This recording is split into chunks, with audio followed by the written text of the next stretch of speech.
Msikilizaji, tupo mwishoni mwa mwaka na kuomba sana jitahidi sana kabla mwaka haujaisha nawe kacheki afya yako, kwa sababu tangu mwaka umeanza mpaka hivi sasa huenda ulienda hospitali kwa ajili tu ulikuwa unaumwa jambo fulani, lakini hebu leo nenda kwa sababu haumwi bali unaenda kucheki tu afya yako, ili mwaka unapoanza kwa mapenzi ya Mwenyezi Mungu tukiuona mwaka mpya ujue kabisa umeingia mwaka mpya, hali yako ya kiafya ikiwa ni 1 2 3. Na leo tunakwenda kuona sasa majibu yapo vipi kati ya Adam pamoja na Tedesta. Wote wamekwenda kucheki afya, lakini hofu zaidi ipo kwa Tedesta ambaye tunafahamu alikuwa kwenye kazi ya ukahaba, na kwa bei, yani kwa idadi tu ya haraka tunaamini ameshalala na wanaume zaidi ya 20 ama zaidi ya 30. Sasa hatujajua afya yake itakuwa vipi, kwa sababu huenda kuna sehemu zingine watu walikuwa wanakwenda nyama ama hivyo. Kwa hiyo huenda hata pia Adam ndio akawa na changamoto kiafya. Kwa hiyo tuko hapa kufahamu hawa wapenzi ambao wamependana wakaamua kwenda kucheki afya, nani upo salama ama wote ni wazima. Mara baada ya daktari kuuliza ni wape majibu ya pamoja wakakubali. Usisahau kuniandikia comment unasikiliza hii simulizi ya Teddy ukiwa maeneo gani, nitashukuru sana. Sasa bwana, nilimtazama Tedesta ambaye tayari uso uliloa machozi. Nikasema anza na mimi daktari. Daktari tabasamu akimtania Tedesta juu ya uga wake ili mradi tu kufanya ajisikie vizuri. Daktari kama kawaida alianza maelekezo yake mengi kama kawaida, akinishauri kuhusu kulinda na kutunza afya yangu. Na mwisho aliniambia hongera sana, majibu yako ni HIV negative. Huna maambukizi yote ya virusi vya ukimwi. Basi nivuta pumzi ndefu. Tedesta alianza kutikisa kichwa chake na kuniangalia kwa kulia. Alinikumbatia kwa nguvu akisema ya kwamba hustahili kuwa na mimi Adam. Najua tu ni maathirika mimi. Si unaona ninavyonitazama? Sikupata hata muda wa kufurahia, kwa maana Tedesta alikuwa na hali mbaya sana. Alikata tamaa mno. Kisha daktari alitutazama. Tedesta alifunika uso wake akilia kwa uchungu. Kisha daktari alisema ya kwamba Tedesta, ni zamu yako sasa. Unatakiwa kufuta kwanza machozi ili unisikilize kwa makini sana. Majibu yako yanaonesha ya kwamba hauna maambukizi ya virusi vya ukimwi. Tedesta aliniachia na kumuuliza daktari kwa mshangao, daktari unasema? Daktari alimtazama Tedesta na kutabasamu tu. Tedesta alinitazama mimi na kusema ya kwamba Adam, unamsikia vizuri daktari? Kasema mimi sina virusi vya ukimwi. Nikacheka tu na kumkumbatia kwa furaha nikisema ya kwamba huna Tedesta, wewe upo salama kabisa. Tedesta alianza kucheka kwa sauti akisema ya kwamba sina virusi. Daktari mwacha masiara, kweli sina? Hata daktari mwenyewe alishangaa na kuona ni nini huyu binti anazungumza. Ila kwa kuwa yeye kazi yake ni kutoa majibu, alisema ya kwamba hongera sana Tedesta, hongera kwa kutunza afya yako, wewe upo salama kabisa. Maskini Tedesta furaha ilimzidi, ajikuta anaanza kulia kwa furaha. Nilimwona Tedesta akipiga magoti. Na alinamia chini, yani paji lake la uso liligusa sakafu, afu yeye akawa amepiga magoti. Alisikika akisema kwamba Mungu yupo kumbe. Yani mbali na mimi kukaa mbali naye, lakini bado anaonekana katika maisha yangu. Mungu yupo aise, mimi ni mzima, huu ni muujiza. Daktari alinitazama kwa kushangaa na kunipa ishara nimtazame Tedesta. Nilimfikia Tedesta na kitu ambacho hata mimi mwenyewe tayari nilijikuta naanza kutokwa na machozi. Namna namuona mwanamke huyu anavotokwa na machozi, ndivyo na mimi nilijikuta ninaanza kutokwa na machozi. Nina uchungu ndani yangu. Ninamuonea huruma anavyokosa kujiamini huku nikiwa nimejawa na furaha. Nilimgusa na kuita kwamba Tedesta. Tedesta aliinuka na kunitazama akisema kwamba Adam, Mungu asituue. Nijikuta nikicheka nikasema kwamba sio kazi yake kutuua, hawezi. Mungu asituue sisi. Basi alianza kucheka na kunikumbatia kwa nguvu huku akisema kwamba Adam, nipo tayari kuacha kila kitu na kukufuata wewe. Nipo tayari kuacha yote na kuambatana na wewe. Kwa sasa katika maisha yangu hakuna kitu chenye thamani kama wewe. Nataka kuambatana na wewe kila mahali. Nataka kuongozana na wewe kila sehemu. Adam, nilisema sijui kuhusu upendo. Nilisema sijui kuhisi kupendwa. Sasa upendo ni upi kuzidi huu ambao umeuonyesha? Wewe ni wa thamani kuliko kitu chochote. Wewe ni maisha yangu Adam. Nakupenda tena kwa moyo wangu wote. Naposema nakupenda nahisi kabisa ndani ya mwili wangu. Nahisi upendo. Tafadhali nakuomba sana Adam. Nichukue jinsi nilivyo. Nipo tayari kubadilika kwa ajili yangu. Nipo tayari kubadilika pia kwa ajili yako. Nataka nikupatie furaha. Nakupenda sana Adam. Msikilizaji, ushawahi kumpenda mtu, yani unampenda mtu kiasi ambacho unatamani usikie akisema nakupenda hata mara moja tu? Ndio imenitokea kwangu. Tedesta kwa mara ya kwanza ananiambia maneno ya upendo. Tena akiwa amefurahi sana. Yeye ananitazama, ananishika mikono, anavyoniambia sasa najisikia kabisa ni kupendwa. Yaani vile akisema kwamba nakupenda Adam, na sisimko mwili. Upendo wangu kwa Tedesta ni wa ajabu sana. Ninampenda mno. Mambo ambayo yalikuwa yakiendelea hapa sasa, hata daktari aliamua asimalize kwanza darasa lake. Atupishe kidogo, akaendelea na mambo yake. Na aliacha mlango wazi. Hii itakuwa ilikuwa ni mbinu tu ya kutukumbusha kuwa tupo ofisini kwa watu. Basi kwa kushangaa nikamuuliza Tedesta kwamba umesema unanipenda mimi Tedesta? Tedesta alinisogelea, akatabasamu. Akaniambia kwamba huzuni zako zitakuwa huzuni zangu. Maumivu yako yatakuwa maumivu yangu. Adam, sioni sababu ya kuendelea na maisha ya ajabu wakati upo kwa ajili yangu. Sijui kuhusu mapenzi kabisa, ila naona nakupenda vibaya sana. Adam, mimi ni mzima. Unajua mimi sikutegemea kabisa hili. Nilikuwa najua mimi sio mzima kabisa. Unajua Mungu hata ninashindwa ni kumuelezea kabisa. Nashindwa. Adam, mimi nijikuta na tabasamu nikimkumbatia. Nikasema kwamba nilikwambia mimi wewe ni mzima afya. Tedesta akauliza kwamba ningekuwa mgonjwa ungeendelea kubakia na mimi? Nijikuta na tabasamu nikasema pengine utambui tu wala huelewi thamani ya neno nakupenda. Wapo wanaume kama mimi Tedesta wakisema nakupenda hiyo ni ina maana, haina kona kona.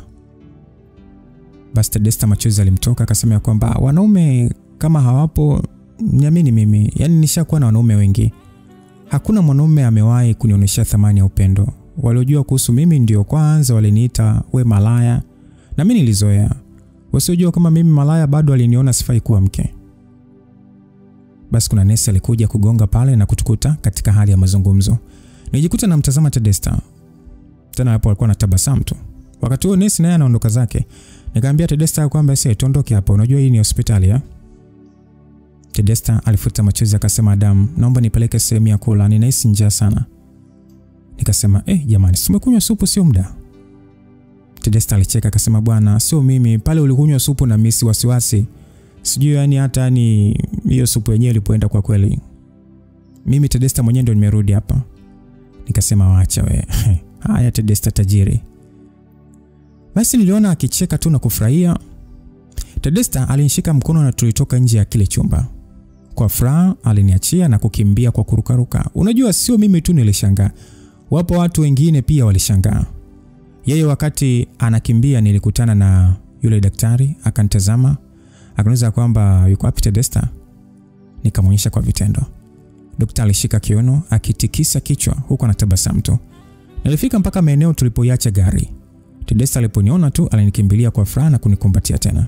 Akiniambia kwamba nisamee sana Adam. Ya unajua nashindwa kujizuia. Yaani kumbe afya ni bora sana namna hii. Nashindwa kujizuia, nakupenda sana. Jamani, penzi limeanza. Mapenzi yameamka. Ni kama sisi tu ndio tunapendana duniani. Unajua niliona ni kama mapenzi sio kuambiana nakupenda. Ni zaidi ya hiyo. Ona Tedesta alivyo na furaha na mimi. Sasa si nitakuwa mwanaume mpumbavu na mjinga nisipokuwa na furaha. Na vile alivaa gauni zuri la heshima safi kabisa. Basi ukimuona alivyo na furaha mwanamke huyu ni mzuri ase. Ni furaha kubwa sana ndani ya moyo wangu. Nilitegemea nitakuwa naye na sikujua kuwa itakuwa nzuri namna hii. Basi nikamshika mkono na kufanya aingie ndani ya gari na mimi niliingia. Kabla sijaondoa hata gari simu yangu iliita. Tedesta alikuwa ameshika tu mkono wangu kwa kuinamia. Nilipokea ile simu. Tena aliyekuwa ananipigia alikuwa ni Hilary. Swali la kwanza ilikuwa ni kwamba kaka uko wapi? Ni kama asubuhi uliniambia kwamba una tatizo na vitu kama hivyo. Nilicheka nikasema, "Niambie tatizo ni kitu gani kaka?" Hira akacheka na kusema, sasa sikia ndugu yangu. Jana mimi nilikwambia hiyo flash ina kazi muhimu sana. Sasa sijui hata imekuaje hatukuonana. Hebu naomba unisaidie kaka. Ni muhimu sana tumalize kazi. Nilivuta pumzi nikasema nilisahau kabisa yani. Hapa ndo unanikumbusha. Sasa kaka, niwe tu mkweli bwana. Kwa sasa mimi sipo nyumbani na wala sipo karibu. Unaweza kuvumilia tu, nitakupitishia nyumbani au tusionana mahali. Hira akaniuliza, kwani uko wapi kaka? Nilimwambia nikicheka kwamba tukionana tutaongea wala hata usijali. Basi nilipokata simu nilihisi mkono wangu unalowana. Nikamuita Tedesta pale. Aliinuka, yani aliinua uso wake ukiwa umejaa machozi.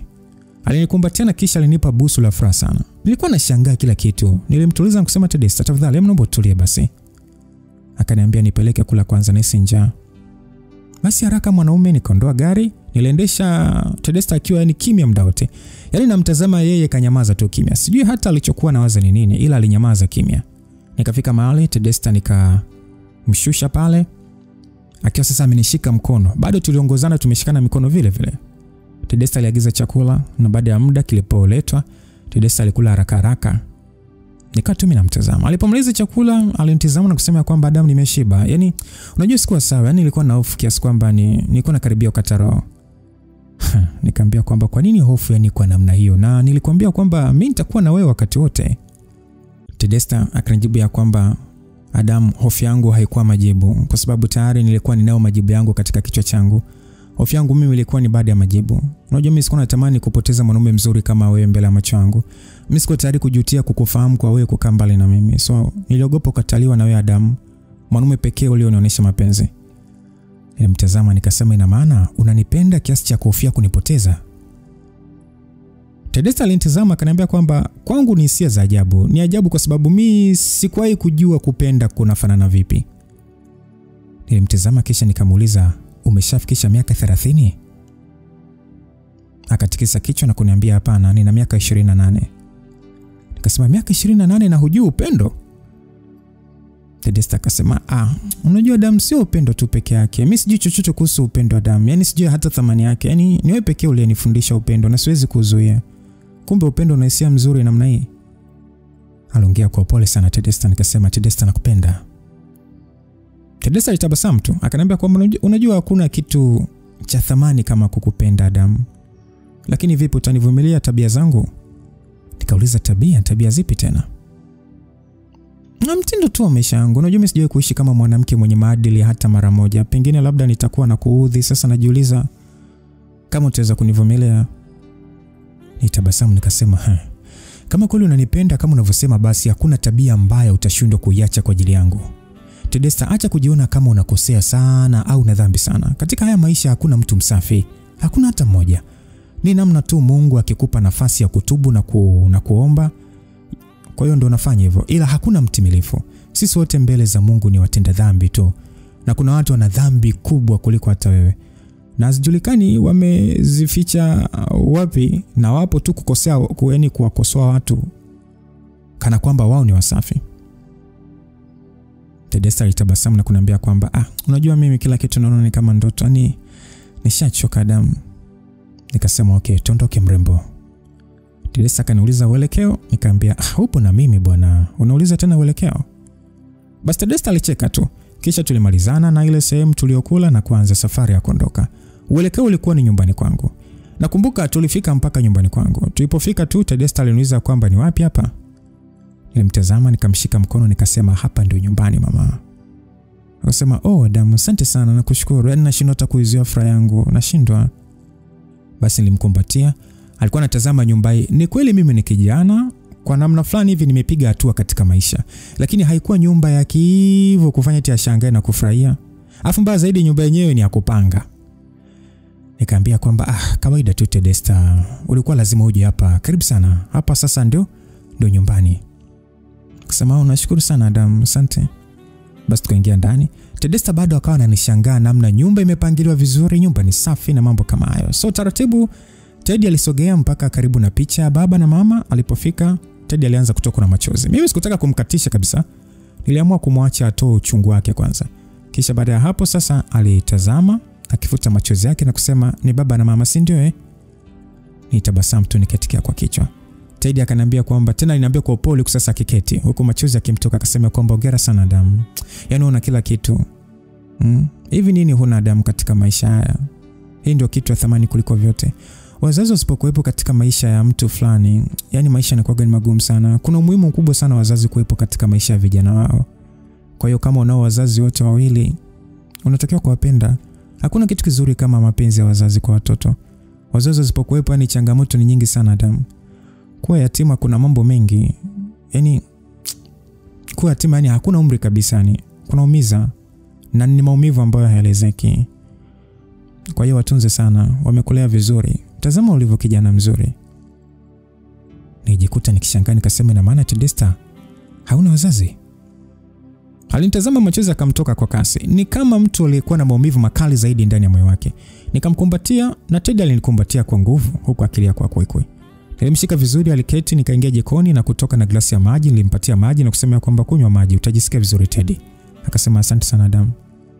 Basi alikunywa yale maji yote na kumaliza kwa glasi bila kushusha chini glasi. Alipomaliza alisema mimi tangu nilipokuwa mdogo sikuwahi kuwa na furaha katika maisha ya wazazi wangu. Yaani babangu alikuwa ni mtu mlevi sana. Mamangu pia alikuwa ni mtu wa kujali sana mambo yake binafsi. Yaani hakuwa na muda na mimi. Na dadangu kabisa ni mwenyewe vile vile. Tulizoea kujitunza na kujilea sisi wenyewe. Huku msaada pekee niliokuwa nategemea ni kutoka kwa dadangu. Kama watoto tulijitahidi sana kupambana kwa ajili yetu ila haikuwezekana. Sababu baadaye dadangu alitoroka na kuniacha mimi mwenyewe nyumbani. Na wazazi hawa ambao yani hawana hata ushirikiano. Kuna muda ilikuwa ni nilikuwa nataka hata nijiue yani. Kwa sababu yani masuala ya kula ilikuwa mimi ndo iwe juu yangu, kuvaa juu yangu. Yani mimi kila kitu. Katika ule umri wangu wa miaka 6, yani nisipojihangaikia basi nitalala njaa. Unajua nini? Kuna jambo moja linaniumiza sana Adam. Yani baba ajali, mama pia ajali. Sijui hata kwa nini walikuwa vile. Ila nilikuwa nawapenda, bado niliwapenda sana na nilitamani siku moja wazazi wangu wapatane, wapendane, wawe kitu kimoja. Kuondoka kwa dada yangu nyumbani na nisijue wapi ameenda kulikuwa ni mateso sana kwangu. Afu kushangaza mama na baba yani hakuna hata aliyejali. Hakuna kabisa. Nilijitahidi kumwambia mama lakini nikamwambia kwamba mama nimemkumbuka dada tukamtafute. Lakini mama alinijibu kwamba yule ameshakuwa mkubwa na wewe unaweza kumfuata tu koko. Baada ya kunijibu vile yani nilikuwa nabakia nalia tu. Niliishi bila dada. Niliishi bila upendo halisi kutoka kwa wazazi wangu. Na nikiwa darasa la pili babangu aliugua sana. Sikujua nini kimemuua. Ila msiba wa baba kwa wakati huo wala hata mimi sikuwa naelewa. Ila haukupita hata mwaka mamangu pia aliugua. Tena wala hata sio muda mrefu. Kwa wakati huo pamoja na utoto wangu nilikuwa najitahidi sana kuhakikisha kwamba mamangu anakula. Hata kama ni uji tu. Nilikuwa naenda kufanya kazi kwa watu nipate pesa. Walau mamangu atapata hata dawa. Lakini alikuwa ananitazama tu yani. Alikuwa analia. Kuna wakati anasema kwamba Tedesta mwanangu mimi nakufa na kuacha. Na sikitika sikuwahi kukupa hata mapenzi kama mama. Nilikuwa napambana sana na ndoa ambayo laiti kama ningejua ningeiacha zamani. Kitu kibaya kuliko vyote unajua ni nini binti yangu? Kitu kibaya kuliko vyote ni kuona kabisa sehemu uliopo hupendwi. Hauthaminiwi. Na bado unataka kuendelea kuwepo kwa sababu moyo wako unaamini sehemu hiyo ni sehemu sahihi. Kwa mimi nakufa nikiwa sijaishi maisha yangu mwanangu. Napambania maisha ambayo nilipaswa kuyaacha zamani. Kwa nisamehe sana mwanangu. Unajua Adam, baada ya mama kuniambia vile, kwanza kwa muda huo mamangu kila akipata nafasi ya kuzungumza basi alisema maneno hayo. So mimi nilisaidiwa na majirani kumpeleka mama hospitali la waliniacha hapo na mama. Kanaomba tu msaada. Mamangu hawezi kutibiwa kwa lolote lile. Mamangu kwake kutibiwa haikuwa inawezekana kwa sababu mimi sikuwa na hata senti. Hospitali penyewe alimkataa mamangu. Naikumbuka sana hii siku ya mama pale hospitali inaniambia kwamba ona unavyopambana kwa ajili yangu binti yangu. Turudi tu nyumbani mwanangu mimi nitapona. Turudi tu nyumbani wala hata usijali. So unaona mvua mwanangu mvua itanyesha. Twende. Basi nikainua kichwa juu. Kweli wingu jeusi lilikuwa limetanda. Kamshika mkono wake mama. Alianza kutembea kwa tabu kiasi yani naona kabisa huyo mtu anajikaza tu ila hawezi kutembea. Kama bahati alitokea dada mmoja hivi alinisaidia kumshika mama mpaka getini. Nilipofika nje ya geti pale alinipatia 1500 akaniambia kwamba utapanda pikipiki na mama, hamwezi mkatembea hivi.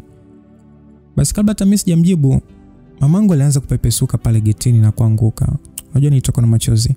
Unajua mimi sijawahi kuona mtu anakufa mimi. Sasa mamangu mbele yangu alianza kugeuza macho yake na kuniacha nikiita tu mama, mama, mama. Mama alinitazama kwa machozoni. Akashika mkono wangu kwa nguvu sana. Na hapo hapo mamangu alikata roho. Watu wakawa wamenizingira. Adamu hizi kwa mimi. Mama alikufa mbele za watu. Nilimuita kwa uchungu sana, lakini ndio hivyo. Hakuitika.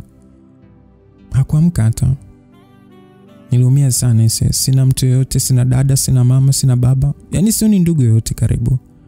Watu walikuja pale kunisaidia huko, sasa wakiniuliza nyumbani wapi, mimi nashindwa hata kujibu. Nakumbuka kuna mmoja anauliza kwamba babako yuko wapi? Nijikuta na uchungu sana, nikasema baba amekufa. Mamangu pia amekufa, niko peke yangu, nimebakia mwenyewe, sina ndugu. Yaani Adamu hizi amini, kila mtu pale anajua alionea huruma. Sasa kutokana na utu uzima wao walinisaidia pale, waliutunza vizuri mwili wa mama. Wakataka kujua sehemu naishi, nikawapeleka, wakaonana na uongozi wa serikali. Basi mwili wa mamangu ulizikwa alipozikwa babangu. Ilibakia kazi kwangu Adamu. Yaani Adamu, watu hawakuwa wanataka hata kuishi na mimi kabisa. Yupo mama mmoja hivi ambaye alikuwa anajulikana pale mtaani kwa kumtumikia Mungu. Mwishoni sana baada ya watu sasa wote kunikataa, ndo akasema kwamba wacha mimi nimchukue nikaishi naye nyumbani kwangu. Nitamlea na kumtunza kama mtoto wangu. Kwa hiyo mimi nilianza rasmi kuishi hapo nyumbani. Ila sasa unajua ni kwa siku za mwanzo maisha yalikuwa safi sana. Sikuwahi kuishi yale maisha kabisa ni. Nyumba nzuri, asubuhi tunaamshwa, tunaandaliwa chai, kisha tunajiandaa kwenda shule. Mimi nilianza hata kunenepa. Watu walimsifia sana yule mama. Alinipenda kama binti yake, hata aliniahidi kunihamisha shule baada ya muda na kuhamia shule anaosoma mtoto wake mdogo wa kiume sana mimi. So nilifurahia sana kwa maana unajua mwenzangu alikuwa anasoma shule nzuri. Anakuja anachukuliwa asubuhi na anarudishwa jioni.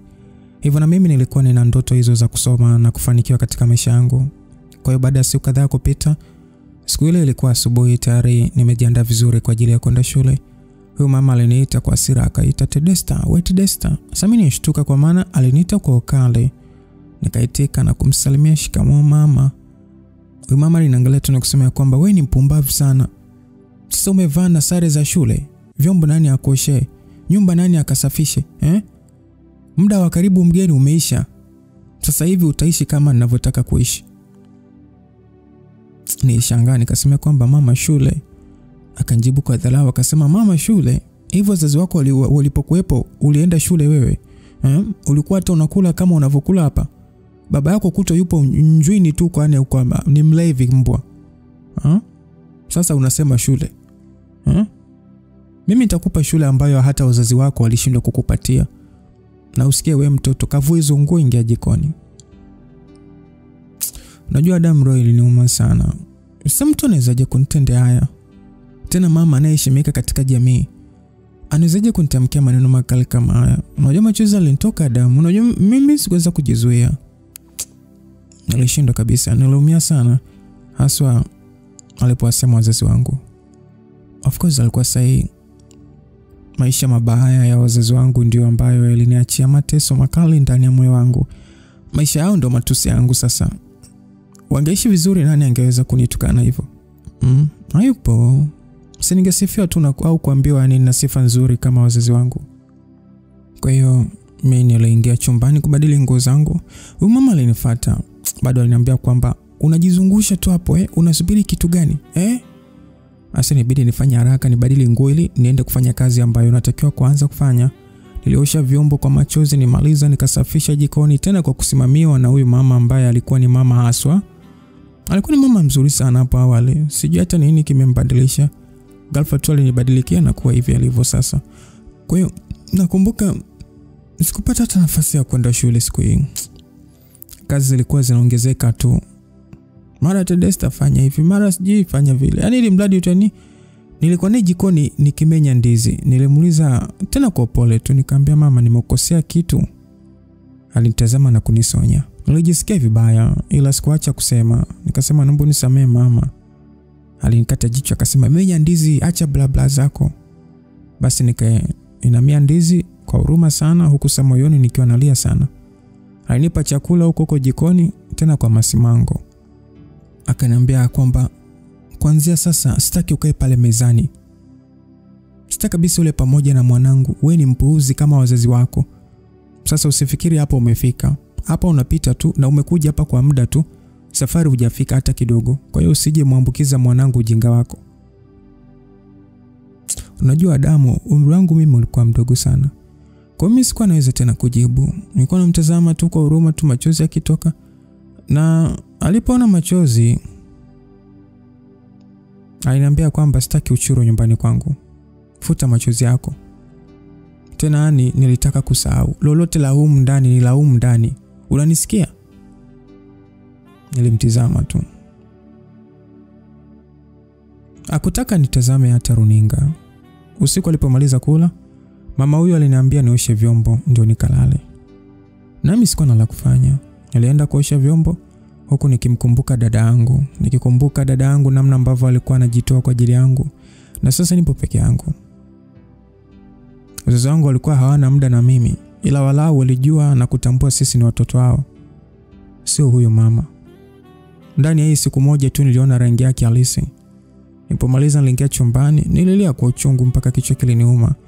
Sasa nitafanya nini Adamu, na sina hata mahali pa kwenda, hata nyumba tu yani nikaishi peke yangu, sina wazazi wetu, maana unajua wazazi wetu walipanga. Kwa mimi sina. Uchungu ndani ya moyo wangu yani usiku kama mrefu. Kuanzia siku hiyo haya ndio alikuwa maisha yangu, shule yangu ya kusuasua. Tena mama huyo alikuwa ni mnafiki sijapata kuona. Yaani unajua Adamu, yani alikuwa anahakikisha naenda shule sio kinyonge. Mavazi safi, begi la daftari safi. Ila nikiwa na yeye hapo nyumbani ni mateso sana. Mateso makali mno. Kwa mfano Jumapili kanisani huyu mama alinunulia mavazi mazuri.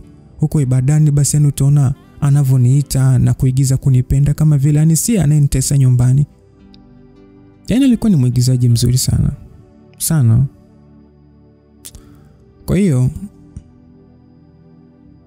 nilikuwa ninaumia ndani ya ile nyumba. Kuanzia kufua vyombo safi na nyumba na kusugua chooni muda mwingi nini. Kuanzia ninapoamka mpaka kulala na kuwa hoyo unajua. Mimi shuleni ndio wale wavivu ni wasiopenda shule nini na ni watoro. Ila hawakuwa najua nini napitia. Hivyo ilinibidi sasa nifiche yale ya ndani maana mimi sina pa kwenda. Wakati huo sasa kidato cha 6 walikuwa wanamaliza mwezi wa pili hivi. Hivyo nilikuja kugundua kuwa huyu mama alikuwa na kijana wa kiume ambaye ndio alikuwa amaliza kidato cha 6 aende chuo. Sasa alipofika nyumbani mama yake alimtambulisha kwangu na akaniambia kwamba kaka yako huyu umheshimu maana nakujua wewe na jeuri zako. Sasa mimi nilitikia tu na kumsalimia yule ambaye nimetambulishwa ni kaka yangu na tulianza kuishi pale vizuri tu. Huyu kaka aliitwa Willy. Alinipenda sana.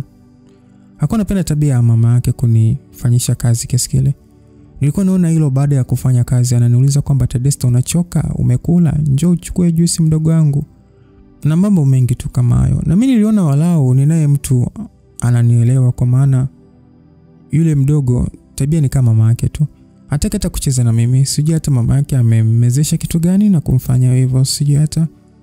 So, wiki ilipita tangu kaka arudi nyumbani. Mama mlezi siku hiyo alikuwa anaenda harusini, hivyo alijiandaa na kuondoka. Nyumbani tulibaki sisi watatu. Na mambo yalikuwa ni nafuu kwangu. Kwa maana sura ya mama yule sikuiona usiku. Mapema aliingia chumbani kwangu, nilizima taa nilianza kutafuta usingizi. Sasa muda ulienda sana ndo nikalala. Nakumbuka sana siku Adamu. Siwezi kusahau. Hata mara moja Adamu siwezi. Ni siku ambayo iliweka kidonda moyoni. Kuvunja utu na kuharibu maisha yangu. Siku ambayo shetani aliingia katika maisha yangu. Nilishtuka baada ya kuhisi mlango unafunguliwa. Alikuwa ni kaka. Mimi nikakaa kitandani nikasema kaka unatafuta nini? Kaka yule akaniambia acha kuongea. Hutaki kuongea hata kidogo. Nikasema haya kaka. Au unataka chakula nikakupakulie? Sasa kaka alinitazama na kuja ukaa pale kitandani. Ananiambia kwamba ndio nataka chakula lakini leo na mimi nataka kula chakula ambacho watu wengi wanakula na sijui kwa nini wanakipenda. Nikasema mbona sielewi? Nikamuuliza kwani hicho ndio chakula gani kaka? Afu huu ni usiku mimi nataka kulala. Kaka ananiambia vua nguo. Nikashangaa, nikamuuliza kwamba nivue nguo. Kwa nini nivue nguo? Mwalimu ametufundisha tutaki kuvua nguo mbele ya wanaume na tutaki kufanya, yani hatutakiwi hivyo. Kaka kaniambia vua nguo haraka na hakuna kusema popote kama umevua nguo. Basi nikaogopa kwa maana alikuwa amekasirika sana. Nilivua kanga niliyokuwa nimejifunga shingoni, nilianza kulia. Huyo kaka Wila aliniambia kwamba unalia nini, acha kelele, sitaki kelele. Basi kwa mimi naogopa. Alichukua ile kanga yangu, akaniwekea mdomoni kwa nguvu, akalaza chale na kwa maumivu makali sana. Nikilia kwa kuumia, kaka Wila alinibaka. Tena bila huruma, alinibaka kwa nguvu. Niliumia sana Adam. Bila huruma. Alipomaliza mimi naumia tu, yani unajua shuka limechafuka. Alilikunja lile shuka na kusema ya kwamba hakikisha mama ajue kitu, nitakuua mimi tena bila huruma. Si unaona mama alivyo, mimi naweza kufanya matendo ya mama mara mbili yake. Adam, kiukweli hali yangu haikuwa nzuri. Yani hata sikuweza tena kulala. Hata kanyaga chini miguu yangu sikuweza. Usiku ulikuwa ni wa taabu na maumivu makali sana ambayo nilikuwa napitia. Sikulala. Mama yake airudi usiku, mimi nikiwa bado naendelea kutoka damu tu. Nitamani nipige kelele kuomba msaada ila saika haikuwa inawezekana. Nilekesha kwa taabu na maumivu. Asubuhi mama yake alikuja chumbani kuniamsha na alinikuta na hali ya maumivu. Sasa nilipomuona nililia. Nikasema mama naumia. Akaniuliza mbona hivyo, nini kimetokea na hiyo damu ni nini? Darasa la pili unavunja ungo, una miaka mingapi kwani? Sikuwa hata namuelewa. Sikuwa namuelewa nini anamaanisha, yani kuvunja ungo ndo nini? Nililia tu, na kisha nisema kwamba mama, jana usiku kaka alikuja chumbani aliniambia nivue nguo ndio akanifanyia hivi. Mama alikuja kuniziba mdomo, akasema mtoto mchawi kabisa wewe. Kwa mtoto ni mchawi. Mtoto wangu hawezi kufanya hivyo.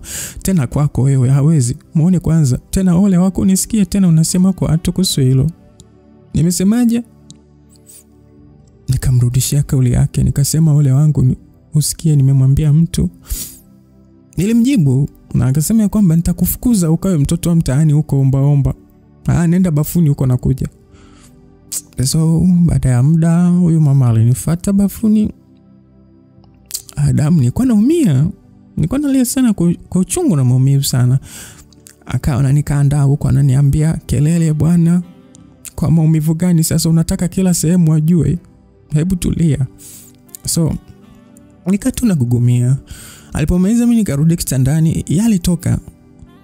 Nikasikia anamfokea na kijana wake huku ile akisema kwamba mama ni muongo. Hata hivyo mimi ningefanya nini sasa, alitaka mwenyewe.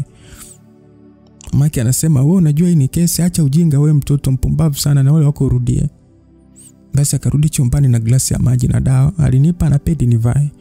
Kwa katumia hata sikuwa najua, ila baadaye nilijua kuwa ni pedi. Basi nilikunywa dawa. Sikuwa najua ni kitu gani kimenitokea kwenye maisha yangu. Ila kwanza ile siku ilikuwa ndio kama mtindo wa maisha yangu mimi na Wile. Napumzika yeye asipokuwepo tu. Akirudi nyumbani mateso ni yale. Kila usiku lazima aje kuniingilia. Sikuwa nasema tena kwa mama yake maana ni kitu kimoja. Niliishi pale kwa mateso. Yani muda wote mateso tu. Mpaka nafika kidato cha pili. Wile ndio mwanaume pekee ananiingilia kimwili. Kwanza nipo darasa la pili mpaka kidato cha pili Adam. Unajua ni mateso Wile kamaliza chuo mtu mzima kabisa. Wakati mwingine hata mpenzi wake anakuja pale nyumbani ila Wile hakuacha kuniingilia. Tena ndo alikuwa ananiambia kwamba umekuwa sasa, ona ulivyoona, utamu umezidi. Wale wako waanze kuwa na wanaume zaidi yangu nitakuumiza. Unajua Adam, nilichoka hata kulia. Unajua ulifika muda Adam, nikimuona yule chumbani namtazama tu afanye anachotaka kunifanya, basi nilie siku ipite. Na sasa mimi nikadada, hata hedhi tayari nilianza kupata na uzuri wangu ulianza kuonekana. Siri hii sikuwa nayo peke yangu. Rafiki yangu wa shule nilimwambia, alinishauri twende polisi. Nikamwambia kwa hofu kwamba mama yule ana pesa, ni polisi gani atanisikiliza? Tangu darasa la pili hakuna kunielewa. Mimi naona nivumilie tu nimalize kidato cha 4, nitakuwa na uwezo wa kwenda popote, walau nipiganie elimu hii ndio itakayonisaidia. Basi rafiki yangu alinionea tu huruma sana na alisema kwamba basi tumwambie mwalimu wa mlezi wa walezi. Yani mwalimu wa malezi. Nilimtazama nikasema kwamba shule nzima wakijua hadithi hii nitaweka hapo uso wangu mimi nitakuwa ni msichana ovyo sana. Kwa tubaki tunalia pamoja rafiki yangu. Hata sijui kwa pesa hivi sielewi, ila alikuwa ni rafiki mzuri sana kwangu. So wakati tunakaribia mitihani ya taifa kwenda kidato cha 3, kuna watu wa afya walipita shuleni.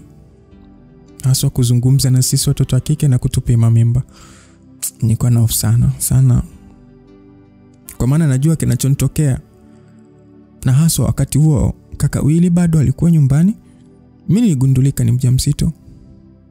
Niligundulika na mimba. Nakumbuka baada ya kupewa taarifa ile sana Adamu. Mwalimu wa malezi aliniita na kuniuliza kwa upendo sana. Akaniambia kwamba mwanangu, nini kimetokea? Mimba umepata wapi? Naomba niambie kweli kabla swala hili alijafika mbali ili ufanye mtihani uendelee na masomo. Nililia kwa uchungu. Nilisema kwa huyu mama ya kwamba shule ndio kila kitu kwangu. Shule ndio msaada pekee. Shule ndio kila kitu kwangu kwa sasa. Kwa naomba unisaidie mama, na kuomba wewe ni kama mama kwangu. Na unajua siwezi danganya. Akaniambia basi niambie nijue wapi pa kuanzia. Basi nilisimulia kila kitu. Huku nikisema rafiki yangu shahidi kuwa namsimulia na tunakosa cha kufanya. Huyu mama kama mwanamke alinionea imani. Alimuita rafiki yangu na yeye aliponiona katika hali ile alinionea huruma sana.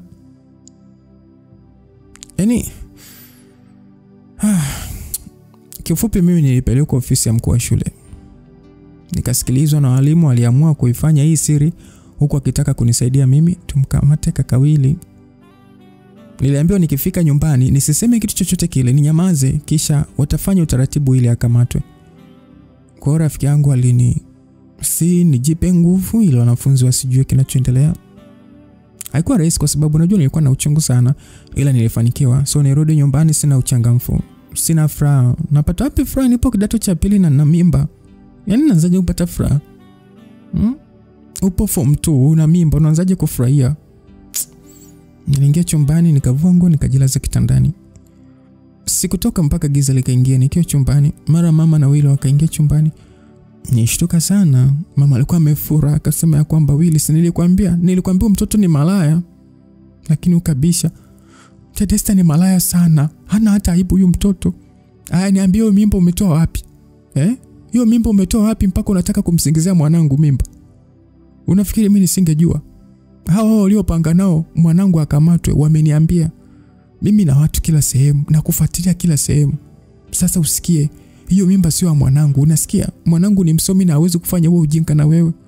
Shika hizo hapa dawa unywe sasa hivi. Na kwa taarifa yako, kesho alfajiri safari ya Arusha hapa kufai. Tabia mbaya itakuishia mwenyewe tu. Na mimi huku nitatangaza umetoroka na mimba ya bodaboda. Upo. Unataka kuchafua mwanangu? Mwanangu achafuki. Sasa mimi hapo nilikuwa bado naangalia tu Adamu. Unajua kuna wakati unafanywa mambo mabaya alafu wanaokufanyia wanakutambia. Unajua inauma Sasa mwanae akawa anasema kwamba mama mimi najua tu Tedesta boda kibao aje afu kunisingizia mimi. Kwa nani hamjui mwanamke wangu? Mdogo wangu, mbona unanichafua? Mimi nimekosea nini mimi hata unataka kunifunga? Ama kweli Fadhili mbuzi utakunywa hata mchuzi sio binadamu. Ina maana mama bila wewe mimi ningefungwa. Nilibaki kuangalia tu. Adamu sikuongea kitu. Naumia, wanaonifanyia vibaya wanajitapa. Nilinyoshwa kidonge kingine. Niliambiwa kuna kidonge fulani nikanywa, afu kingine nikaambiwa niweke sehemu zangu za siri. Wakafunga mlango na kuniacha chumbani. Nilibaki nalia tu. Sijui nani kawageuka walimu wenzake. Sijui. Afu mimi sikuwa najua mwalimu yupi kakosa imani na mimi hata kushindwa kusaidia nipate yake yangu stahiki. Sijui nini mwalimu yupi ambaye alizunguka. So nilianza kuumia tumbo na kumwagika damu. Huyu mama alikuja kuniangalia, alinipa pedi na kuniacha pale nikilia. Nilitoa wazazi wangu kwa majina. Niligugumia kwa maumivu. Kwa kuwa nilikuwa najua sina msaada, sikuwa na sababu ya kuomba msaada zaidi ya kupambana na yale maumivu makali. Adamu mimba ilitoka. Niliteseka. Saa 11 alfajiri. Hakujali hata Usiku mzima nimeumwa, hakujali hata mimi sijalala, nimechoka sana. Huyu mama alinisafirisha. Mimi nilianza safari kuelekea Arusha. Nikiona namba tu ya mtu wa kunipokea. Aliniambia ni ndugu yake. Ila baada ya kufika usiku ule huyu mama aliniambia kwamba karibu sana. Sasa hapa mimi sishinde nyumbani sana. Watoto wadogo 2 na nimeambiwa mshahara 20,000, lakini na kuonea imani, naona bado wewe ni mdogo sana, nitakupa 30. Ukilea wanangu vizuri nitakuongezea. Basi kwa uvivu nikamuuliza kazi tena, mbona ameniambia ni ndugu yake? Alinitazama akasema kwamba hapana, hata sijui mimi nilikuwa natafuta binti, ila baadaye ndugu yangu niliyeomba nitafutie binti akaniambia amepata binti ambaye ni wewe. Nivuta tu pumzi ya damu. Tafanyaje? Ni mbali na nyumbani na sina namna damu. Nilikuwa ni mchovu. Nikapewa chakula nikala na sehemu ya kulala. Na sasa mimi ni dada wa kazi. Shule ndoto sijiza kusoma zimeishia hapa damu. Nakumbuka asubuhi nilipoamka mama aliniita na kunitambulisha kwa mume wake. Na mimi nikasema kwamba mama, nimefikiria naomba usinipe mshahara ila nipe tu nafasi nisome na kuomba sana mama. Mama alinitazama kusema kwamba binti, umekuja kufanya kazi au kusoma? Naomba nikuelekeze kazi, acha mambo yako. Basi nivuta pumzi na alianza kunielekeza kazi. Na kuanzia siku hii mimi nilianza kazi za ndani rasmi. Mama huyo anatoka asubuhi na kurudi saa 1 jioni. Nilifanya kazi miezi 3. Huyu mama hakunipa mshahara wangu. Nikiwa naye jikoni nikawa sasa namwambia kwamba mama, naomba mshahara wangu kidogo wala hata ninunue mahitaji yangu. Huyu mama ananiambia kwamba kwani unakosa nini hapa? Si unapata kila kitu, mshahara nitakupa tu. Basi mpaka ikawa miezi 5 sijawahi pewa hata senti. Siku moja nakumbuka nikiwa nyumbani nimecheza tu na watoto, nikawabembeleza wakalala. Nikasikia mlio wa gari na nilipochungulia alikuwa ni baba. Nikampokea na kisha akaniambia kwamba nipeleke mizigo chumbani. Nikafanya hivyo. Kabla sijatoka chumbani na yeye huyo akaingia akasema kwamba Tedesto, na haraka nini? Leo nimewahi kwa ajili yako, nimesikia sifa zako. Mtoto wa mama yako huko ulipotoka ulimtunuku sana, na ndio maana leo upo hapa. Na mimi nataka ulichokuwa unampa kaka yako leo nipatie mimi baba yako. Unajua damu, nilibaki na mtazamo huyo baba. Nikashangaa nikasema baba unasemaje? Alitabasema akasema ndio hivyo, unatakiwa kunipa na mimi, na unajua ukikataa nini ambacho nitafanya? Nitakutengenezea tukio la unyanyasaji kwa watoto. Na nitakutengenezea hata swala la wizi. Nikakufunge huko. Hata hivyo sina muda wa kukuomba sana. Njoo hapo unihudumie. Sasa mimi nikawa nataka kukimbia. Tayari alikuwa ameshafunga mlango. Akasema kwamba uendi popote na hakuna kukuokoa. Hata mama yako harudi sasa hivi, nishampanga ili tu achelewe. Sikia, mimi nitakupa na pesa zako zote nitakupatia, na simu hii hapa nimeleta, tutawasiliana vizuri. Unajua Adam, nilianza kulia. Nililia sana Adam. Nikasema kwa nini nimekosa nini mimi? Kwa nini unanifanyia hivi? Na maana mimi ndio sistahili maisha ama? Hii ndio style yangu ya kuishi. Naombeni basi mnionee hata huruma. Mimi bado binti mdogo. Ninazo ndoto nataka kuziishi na kuomba baba. Huyu baba hakutaka hata kunisikiliza. Hakutaka. Tena alikuwa na nguvu sana. Sikuweza hata kushindana naye. Mfikiria, mtu wa kwanza amenibaka. Huyu naye ni mtu wa pili na bakwa. Alinibaka ndani ya chumba chake na mke wake. Yaani hata machozi na ninavyolea kujali. Alipomaliza aliniambia kwamba siwezi kukuacha Tedesta, wewe ni wangu kuanzia sasa na utanipa kila unapotaka. Nilifunguliwa mlango. Nilitoka chumba kile mbio, nikafika chumbani nikilia. Hata usingizi sikupata. Na kweli mama siku hiyo unajua hata mume wake alifanya nini? Ila saa 3 ndo alirudi. Alipofika mimi siku hata nimepika. Alikuja kunigongea kwa hasira, nikashtuka na nikasikia mume wake akisema kwamba nilikuta anaumwa hapa. Nikamwambia pumzike. Mama akasema kwamba mume wangu ungesema basi ungesema nirudi na chakula. Sasa tutakula nini usiku huu? Mume wake akasema kwamba usijali tutaagiza. Basi na mimi nikatoka chumbani. Mama kaniuliza yeye unaendeleaje? Kuna simu na unaumwa alafu usemi? Kwa nini sasa ulikaa kimya tu? Na au unataka ukufia ndani? Basi kwa unyonge nikasema nisamee mama. Baba naye akauliza vipi unaendeleaje? Nilimtazama jicho fulani hivi. Nikasema salama kabisa baba, asante. Yakaendelea mambo yake. Basi Unajua siku hii nilikaa chumbani, nikajiambia mimi sio mwanamke. Sina thamani, mwili wangu ni kama cha wote tu, sijui nilichokosa. Ila sipo tayari kutumika tena na huyo baba, sipo tayari, lazima nitoroke. Kwa hiyo Adam, nakumbuka siku iliyofuata asubuhi yule mama aliondoka. Mmeo alichelewa kutoka. Baada ya kujiandaa alikuja jikoni, alinisalimia na alipoona simfurahia aliniambia kwamba una sababu ya kunichukia, shika hii hapa shilingi 10,000 kwanza afu baadaye nitakufurahisha. Basi akaacha pale 10,000 pamoja na simu. Nilimtazama tu na yeye aliondoka. Nilibaki nalia, yani 10,000 ananifananisha na utu wangu. Unajua kwa muda huo mimi sikuwa hata na mtu kumwambia. Yani nani malezi nilokulia ni nani? Nani nimwambie? Kwa nini kana tafuta walau nipate nauli. Jioni nikamwomba tena yule mama. Yule mama alisema kwamba kwani unataka nini? Mimi nitakupatia pesa yako miezi 6 tu. Watu hawalipi mishahara laki, wewe unakula na kulala bure. Bado alafu una kelele. Unajua mama Adam, huyu mama alikuwa na roho mbaya sana kwenye pesa. Yaani anakupa kila kitu cha mahitaji muhimu, ila ni mgumu kutoa pesa. Na sio kama eti hana maisha, anayo. Ana mazuri tu, ila ni mgumu. So wiki moja ilipita, huyu baba hakuja kwangu.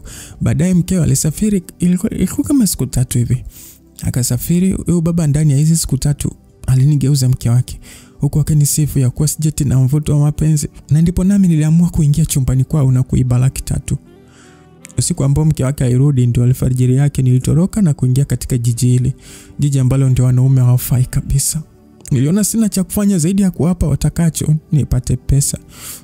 Kwa mimi sikuwa na la kufanya, siamini nyumba za watu, nilianza kuishi maisha popote kambi. Nilikutana na wadada wa mjini pia, tukaungana maisha ya chumba kimoja, watu 10. Mara kulala nje na mwanaume yote akija na pesa, mimi sawa tu, kwa maana mimi sikuona thamani yangu. Moyo, mwili, kila kitu kilijaa hasira na chuki juu ya kiumbe mwanaume. Sikuwa napenda hata kidogo. Unajua kuna wakati nilikuwa natamani hata kuua mwanaume ambaye anashusha thamani. Niliona wanaume ni watu katili. So nilipokutana na wewe uliponihudumia hospitali, niliogopa nisikuumize, nilijihisi tofauti. Sikutaka kuona tena, ila upendo umeshinda. Kwa mara ya kwanza katika maisha najiona mwingine, nahisi upendo. Kwa hiyo niseme tu Adam, mimi nakupenda. Asante kwa kuja kwenye maisha yangu. Umebadilisha kila kitu. Nimefanya kazi za bani, mangaika huku na kule. Nimefanya kila kitu kupata pesa Adam. Hata tukawa tunajiuza rasmi. Kila mtu anayo hadithi yake Adam. Tukawa familia na kufurahia nafasi tuliyoipata. Hakuna hata mara moja mwanaume amewahi niheshimu. Ni wewe hapa Adam. Nimejisikia upendo kwako wewe. Umejipa upendo hata wazazi hawajai, yani umenipatia upendo hata wazazi hawajai kunipatia. Umenifanya nijione mpya. So nakupenda sana Adam. Tedesta alilia kwa uchungu sana. Hata mimi nijikuta nalia. Amepitia unyanyasaji kingono tangu akiwa mdogo sana. Hakuna kitu kinaumiza mwanamke kama kubakwa, msikilizaji. Unajua nijisikia uchungu sana. Nikamuuliza kwamba umewezaje kuvumilia yote hayo? Basi Tedesta aliendelea kulia tu. Nilimbembeleza kwa upendo. Kisha nilimwambia kwamba futa machozi yako. Acha kulia. Na nitakufuta machozi kuanzia sasa. Wewe kwangu ni kila kitu. Sitakuumiza, hivyo hakuna mtu kukuumiza. Hutolia kwa maumivu, utalia kwa furaha. Tedesta, maisha uliobakiza duniani utafurahia. Na nakuahidi Tedesta, ukiamua kuwa na mimi, ukakubali kubadilika na kuacha kila kitu, amini. Mimi Adam nakuoa. Basi alitoa macho. Tena akitoa machozi na kuziba mdomo, akisema kwamba mimi nitolewa. Niambia Adam, naota ama yani utanioa? Nikasema kwa upendo kwamba huoti Tedesta. Hadithi yako imejaa maumivu makali sana. Nitafuta maumivu yote hayo na utaishi kama mtoto mchanga. Utasahau yote hayo, utafurahia maisha. Utakuwa yani utapata upendo, na niseme tu wewe ndio utakayenifanya ni enjoy zaidi kwenye maisha yangu pia yaliyobakia. Tedesta alilia akasema, Mungu wangu, nitakubali Adam. Nitakuwa mfano mzuri kwa wale wote wenye tabia mbaya. Wakipewa nafasi ya pili katika maisha, basi waoneshe wema wao. Nikasema unasema ukweli Tedesta. Nikasema nasema ukweli. Unajua umekuja wakati sahihi kabisa. Umekuja kunifundisha maana upendo. Najua huwezi kufikia thamani ya walionileta duniani, ila Adamu, wewe ni kama mama na nakupa majukumu ya baba sasa. Nifundishe namna wengine wanaishi. Basi nilimwambia Tedesta kwamba uaminifu ni kama karamu. Unapungua kadri unavyozidi kufanya makosa ya kupunguza uaminifu huo. Mimi nakuahidi Tedesta, mimi nitakuwa mwaminifu kwako kuanzia sasa na mpaka mwisho. Mungu asituue sisi. Tedesta alicheka. Akasema nami nitatunza uaminifu wangu, sitafanya makosa yoyote ili kupunguza na kupenda sana my sugar. Basi nilimwambia njoo hapa, njoo baby. Njoo mrembo wangu, sogea. Basi Tedesta akajimwaga kifuani kwangu. Nikasema nakupenda Tedesta. Akasema nakupenda Adamu. Basi nimkumbatia na nilikumbatia kwa furaha. Tukaendelea pale kubadilishana ndimi zetu nini. Tukiwa katika hali hiyo ya majonzi na furaha, tulisikia hodi mlangoni.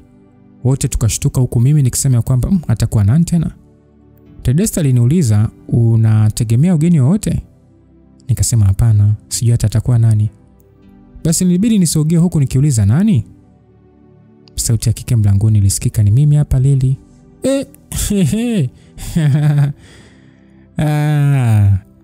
Just imagine, umetongoza, umehangaika na mtu kumtongoza wewe. Alafu siku unayokubaliwa ndio siku mjinga mmoja na anatokea na kuambia I miss you my love. Aya. Sasa bwana Lily aliingia. Nakumbukeni nina dakika kama 5 tu nimetoka kumweka vizuri huyo Tedesta na tumeshakubaliana kuwa wapenzi. Lily anaingia. So niliposikia hilo jina nilitamani hata nisingeuliza anataka kufanya nini kwa bibi wangu, na ndio kwanza nimeanza kuitwa sugar. Tedesta yeye bado alikuwa anatabasamu tu kwa furaha. Alifuta machozi yake na alisimama kitazama mlangoni. Nilitembea na kugeuka nikimtazama, maana nilijua tu kitakachotokea. Nilipofika mlangoni, moyo wangu uliongeza spidi. Yaani ndio kazidi kudunda kwa kasi. Ulizidi kukimbia hata nikahisi joto kali sana. Sikutaka kabisa Tedesta alie au kwa vyovyote vile ahisi mimi sio mwaminifu kwake. Nilifungua mlango, nikamwona mtoto wa mama sasa, ambaye ni Lilian. Kapendeza mwenyewe. Aliponiona akatabasamu, akasema kwamba Mr. Adam, inaonekana nimekusumbua, umechukua muda mrefu kunifungulia. Sasa mimi sikutaka ngonjera zake. Nilitamani tu nimuulize alichokuwa anahitaji, lakini pia sikuwa naweza. Niliamua tu kuwa mpole. Nikiigiza nipo sawa. Nikasema kwamba karibu sana Lily. Pita ndani, karibu. Bwana, iseka ingia ndani. Alipofika tu na kumuona mtoto mkali Tedesta, akashtuka. Yaani nahisi alikuwa anajiuliza, ndio maana kumbe sitakwi. Tedesta ni mzuri na ana mvuto fulani hivi, yani ni wale watu fulani hivi ambao ukikutana nao hata kama ukilazimisha chuki na kurudia wewe mwenyewe. So nilimwona Tedesta kitabasamu. Alinitazama na kuhesabu watu wachache mpaka kunifikia. Wakati sasa Lily amesimama tu pembeni, anaonekana ni kama anashangaa sana. Ila mimi sikuwa na la kufanya. Na kama unavyojua, na lazima tu huyo ataenda kusema kwa mama. Namjua sana huyo. Tedesta alinishika mkono. Kisha alinong'ona akasema kwamba baby, nimechoka sana. Imekuwa vizuri umepata mgeni, naomba nipeleke mahali nipumzike walau leo tu. Nitulize hata akili yangu, maana naona kama leo nimekuwa na siku ndefu. Basi nitabasamu nikamshika mkono wake na kumwambia kwamba Lilian, karibu sana.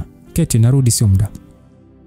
Basi Lily aliitikia tu kwa kichwa, huku macho yake niliona kama yameingia unyonge sana. Macho yake yaliingia unyonge mno. So nilimpeleka Tedesta mpaka chumbani kwangu. Nilipofika naye nikaambia kwamba unaweza kupumzika utakavyo kipenzi. Nilisema hivyo akatikia tu kwa kichwa. Kisha nikatembea mpaka mlangoni na alipanda kitandani. Nilifika mlangoni, kabla sijafungua hata mlango nijikuta nikisema ya kwamba sio mpenzi wangu. Tedesta ananiambia kwamba kazungumze kwanza na mgeni baby. Hata mimi najua hilo. Haya, nenda. Basi nikatabasamu, ingawa niliona kama jibu rahisi sana. Yaani ni kama vile amepata wivu, ila atafanya nini sasa? Anaonekana hapendi kelele kabisa. Ni mpole na ni mstaarabu. Nilitoka mpaka kwa Lili. Bado aliendelea kuwepo hapo. Niliketi nikimsalimia. Aliitikia na kisha nikamuuliza kwamba kwa nini unakuja kwangu pasipo taarifa? Nilifanya kosa kukuleta hapa sio?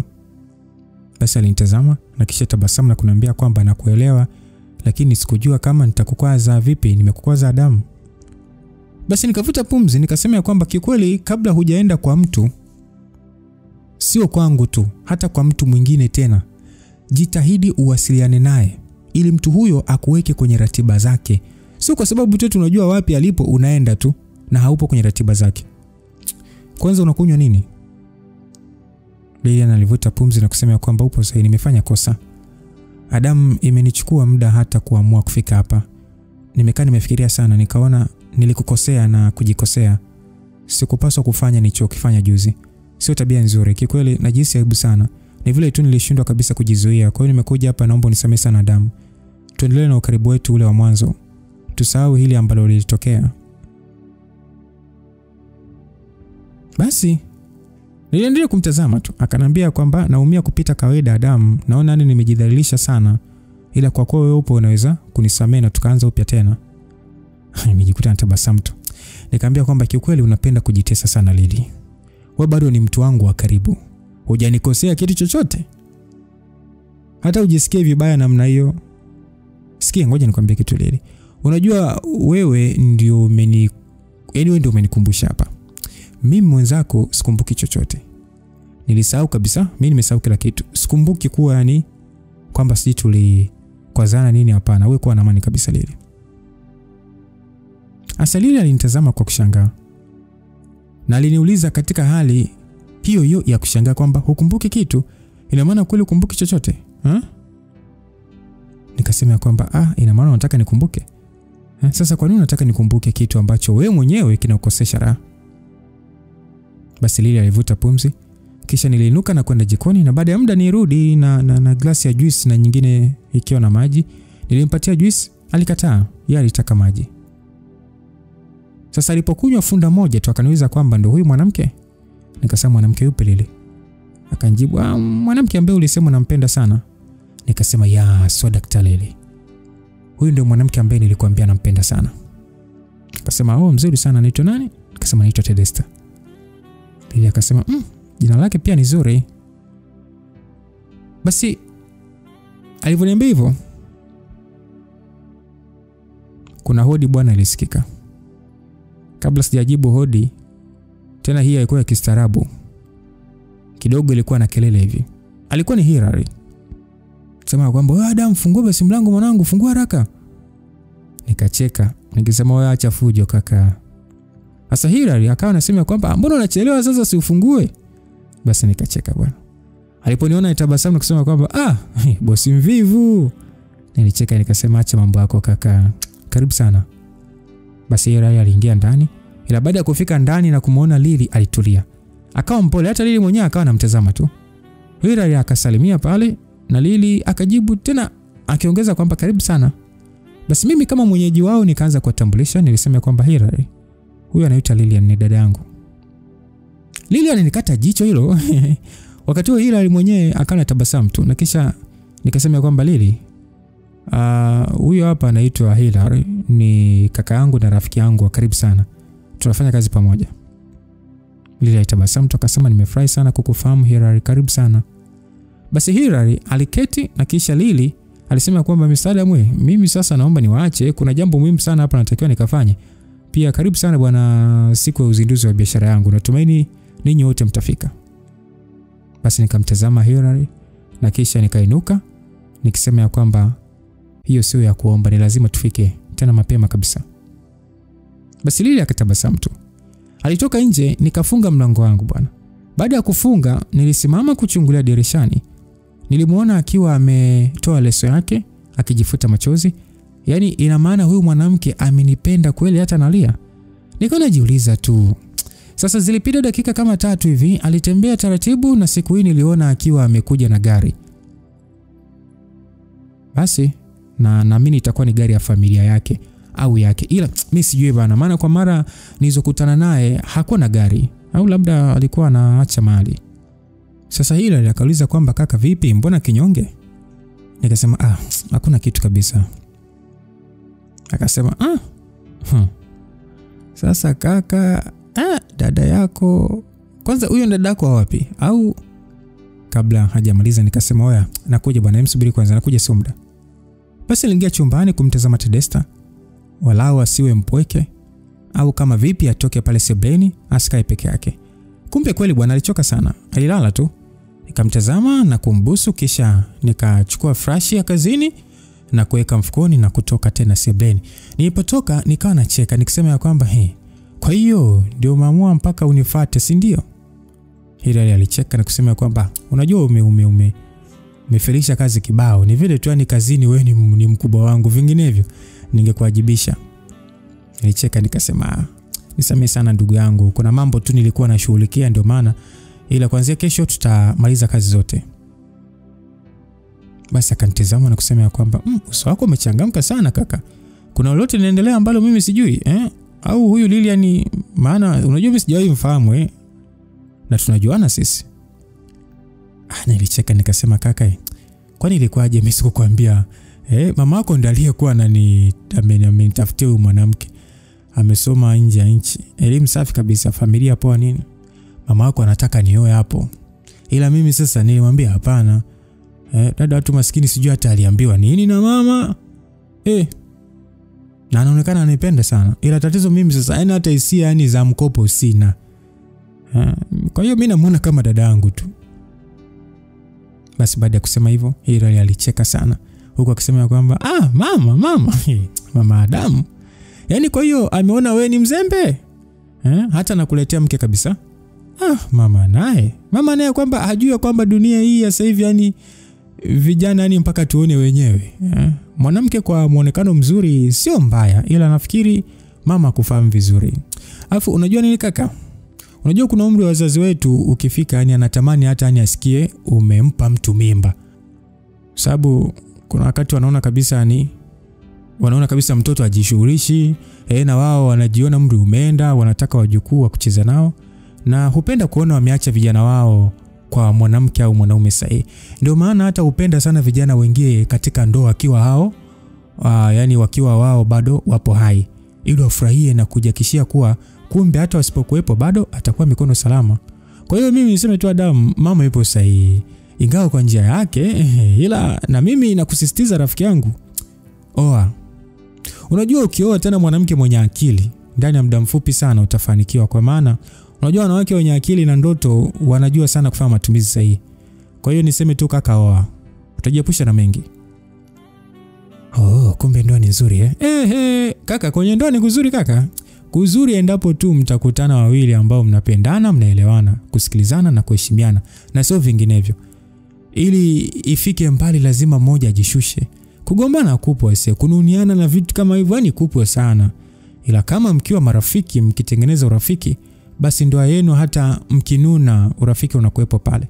Mkigombana mwingine atakumbuka tu ujinga wa mwenzake. Sasa wewe mpenzi wako tu hata kumtania tu uwezi. Sasa huko kwa ndoa si mnaishi kama nchi za mapigano. Kuanzia mnaamka mpaka mnalala mmekunja sura tu. Kwanza mahusiano bila mazoea bwana, bila masiara, kuzoeana na kupigana au kupiga umbea yanaboa sana ndugu yangu. Yanaboa mno. Nijikuta nacheka nikasema kaka umbea tena. Hilary alicheka akasema kama mahusiano yenu hayajafikia sehemu hiyo ya kupiga, mnakaa kabisa mnamjadili labda jirani yenu, sijui mnamsema nani, kwa ufupi mnapiga umbea. Kama mjafikia hatua hiyo, sasa mnaongea nini? Kila muda mnaongea mambo muhimu tu. Nyinyi mdoto tu mnaongea mambo ya serious, kujenga, tuzae, sijui tunue basketi. Ndugu yangu, lazima uone mahusiano yako yamezeeka. Unajua wakati mwingine ongeeni ujinga tu, mcheke, mtaniane na vitu kama hivyo. Unajua watu wanaishi kwenye ndoa hata mtu hajawahi kujua kama mwenzake anajamba. Hajawahi. Nijikuta nacheka.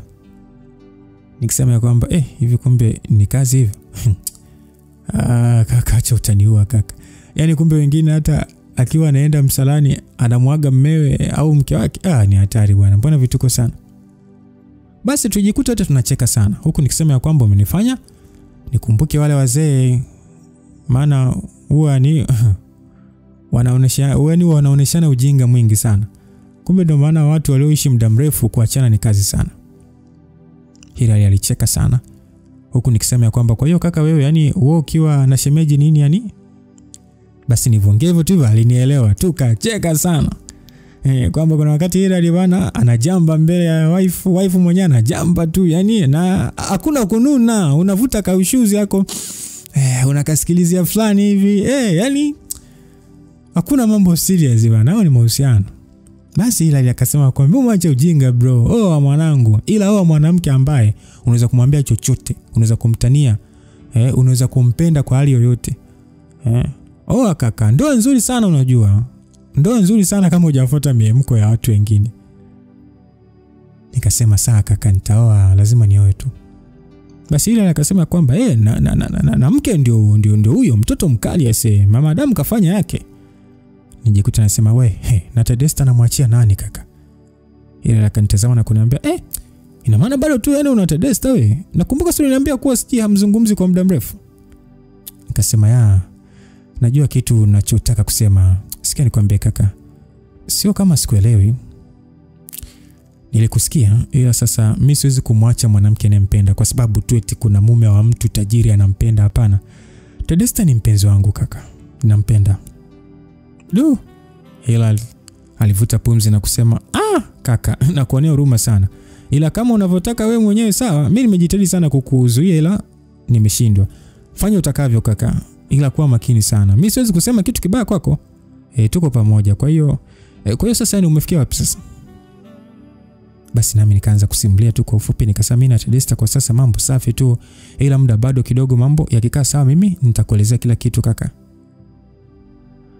Basi bwana, tulikuwa tunaongea pale, mke wake alimpigia simu.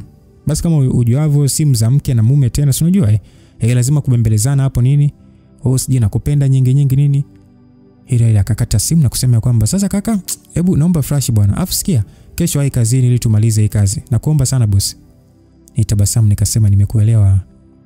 Basi tukagana pale nilibaki ndani peke yangu sasa. Hata mimi nilijihisi kuchoka sana siku hii. Na hata sikutaka kwenda kumsumbua Tedesta wangu chumbani. Nikajilaza tu kwenye kochi. Kikweli ilikuwa ni siku ya furaha. Nilikuwa nakumbuka siku ile hospitali, hofu na furaha yake nini ambayo alikuwa nayo, alivyokuwa anakula kama anakimbizwa na tabasamu lake nini. Maneno yake matamu na hadithi yake ya maisha, huku nikisema ya kwamba kumbe binadamu ni wakatili hivi. Ni mama wa roho mbaya kiasi gani anamwacha kijana wake anamnyanyasa kingono binti anayeishi naye ndani ya nyumba, hata kumtoa mimba ingali bado ni mdogo. Ni ukatili sana jamani. Na hata mama huyo ambaye mtu anakulelea watoto ambao wewe umeshindwa kutokana na mambo yako yaliyo nje ya uwezo wako. Umevumilia, umeshindwa, ukatafuta msaada na bado humlipi hata kidogo. Yaani bado unamnyanyasa kwa kazi nyingi bila mshahara wake. Hiyo ni dhuluma kubwa sana. Na wakati huo bado mumeo na yeye kamgeuza mke. Yaani kuna wanaume waovyo sana. Sasa naelewa kuwa katika maisha malezi ya wazazi wote wawili ni muhimu sana. Laiti kama wazazi wao wangekuwa wanapendana na kuelewana katika maisha, asingepoteza familia yake. Hata wazazi wangeondoka, watoto wao wote wawili wangeshikamana. Sasa hata familia hana, ni dunia gani anaishi maskini? Hakika katika maisha hatuna sababu ya kuhukumiana bila kupeana nafasi ya kusikilizana. Ni kweli wapo wanaofanya kwa kujitakia wao wenyewe, ni kweli kabisa, hulka tu ipo, ila hao ni wachache sana. Asilimia kubwa msikilizaji wanazo hadithi ngumu za maisha. Watu wengi sana wanazo hadithi ngumu. Yaani wanazo hadithi hata ukisikiliza hivi ni ngumu sana wakati mwingine kuamini. Yaani wanafanya wanayofanya kwa majuto makubwa sana. Ni vyema tukaheshimiana tu jamani. Tuheshimiane tu, na kama unaweza kumbadilisha mtu basi tumia hekima na usikurupuke. Unaweza kumuumiza zaidi ama wewe ndio ukapata madhara kwa sababu sisi nisemeje, nadhani utakuwa umenielewa. Sinaelewa inavyokuwa ngumu sana kumbadilisha mtu Nadhani hata wapenzi wenyewe wanaelewa. Ni ngumu sana kumfanya mpenzi awe na tabia fulani. Yaani labda yeye mwenyewe tu amue. Kwa hiyo nilibaki tu nikisema kwamba Tedesta, karibu sana katika ulimwengu wangu. Natumaini wewe sio mwanamke ambaye unatendewa mema unalipa mabaya. Watu wengi wanaogopa kuwa na watu kama Tedesta kwa hofu ya kuumia sana. Ila kuna watu wanaamini kuwa kuna watu wanabadilika, na wengine wanasema tabia ni kama ngozi. Hata ukihangaika kuibadilisha ipo namna tu itakumbua tu. Kwa hiyo nilikuwa nawaza mengi sana. Ila yote kwa yote upendo ulizidi kuliko mengineyo. Kwa hiyo mimi sikuchukua hata muda, nilipata usingizi. Na mida ya saa 11 hivi ndio nilisikia sauti ya upole ikiniambia, baby, Adam kipenzi, tumelala sana.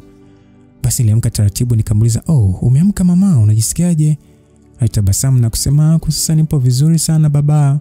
Hapa nikioga yani ndio kabisa. Hapo sasa Adam, mimi nitavaa nini? Nafikiria niende kwangu kwanza ili nipate nguo 2-3. Basi nitabasamu nikasema ya kwamba unachanganyikiwa nini? Yani uende kwako wapi? Huko unapoishi na wenzako uanze kukushawishi tena? Hapana, kaa hapa. Utavaa mashati yangu kwanza. Mwisho wa juma hili tutaenda wote. Tutachukua utakacho na utakuja kuishi hapa na mimi. Basi Tedesta akaongea kwa upole akasema, yani Adamu, uniamini kabisa. Kwa nini unishawishi niende kujiuza tena? Ina maana hata nikitoka utakuwa huna imani na mimi? Sasa ndio maisha gani ya Adamu?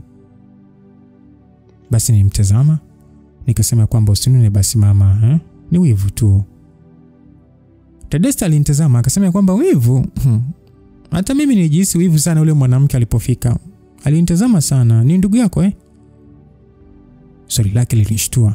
Ila ilinibidi nijichekeshe tu. Nikasema ya kwamba haikutazama kwa jicho Kwanza hapana baby, unajua yule anaitwa Lilian. Ni kama dada kwangu kwa sababu amezoeana sana na mamangu. Sasa anafungua biashara yake na kuna vitu mimi nilikuwa namsaidia. Kwa hiyo leo amekuja kutualika kwenye uzinduzi wake wa ofisi. Sasa sijui vipi tutaenda. Tedesta akaniambia sasa akija mapajani kwangu na kusema kwamba kama ni hivyo basi tutaenda baby wangu. Nikatabasamu tu. Kisha kwa upole Tedesta alisema ya kwamba umezungumzia mimi kuishi hapa. Unajua watu watasema sana, unaonaje nikabaki kwangu tukaishi kawaida mpaka tutakapooana? Nilicheka nikasema, watu? Hivyo unaishi kwa ajili ya watu? Kipenzi, watu watasema ukiwa kwangu, watasema ukiwa kwako, watasema yani kwenye maisha ukipata nafasi ya kufurahia wewe furahia tu. Unajua Tedesta, ukiishi kwa kusema kwamba kesho nitafurahi, kesho itafika utasema tena kesho. Mwisho wa siku utazeeka ama utafariki na hujafurahia maisha.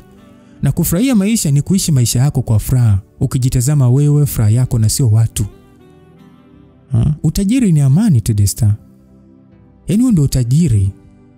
Hao watu unaowasema na wao wanao maisha yao ambayo wanasemwa na watu wengine.